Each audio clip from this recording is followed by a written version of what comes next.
So, ito guys, yung sabon natin guys. Ang mga halo nating oil is tallow. So, ayan. Ito yung tallow with turmeric. Ayan guys, napakaganda.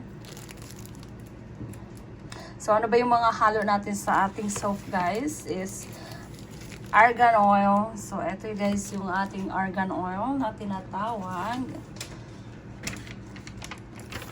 And then, hinahaluan natin ng cocoa. Ayan guys, yung ating cocoa butter. Marami tayo niyan. Nilagay lang natin sa sample dyan. Ayan guys, yung ating cocoa butter.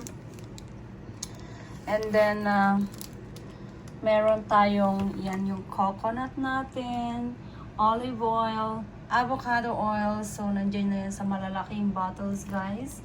Kasi malalaki yung ating binili. And then, ito yung ating shea butter. Malaki din lagayan niya. Kaya lang, yan, sinasample ko lang dito. And then, nilalagyan din natin ng vitamin E oil. Maganda ito sa skin, guys. And then, meron ding almond oil. Jojoba oil, guys. And then, castor oil. So, then, hinahaluan din natin ating soap ng glycerin and also yung honey. Yan, sinasamahan natin. Magaganda yung ating oil guys na ginagamit natin sa ating sabon. Kaya ano pang inaantay nyo, check out na. Eto guys, tong sabon na ito is mabibili nyo for 99 cents, 12 pieces. So 12 pieces mabibili nyo ng 99 cents. On sale siya. Paano makabill ng 99 cents guys? Siyempre, bibili muna kayo ng 12 pieces for regular price.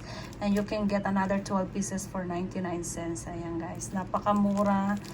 At saka opening tayo. Marami tayong talo, kaya tayo ay on sale.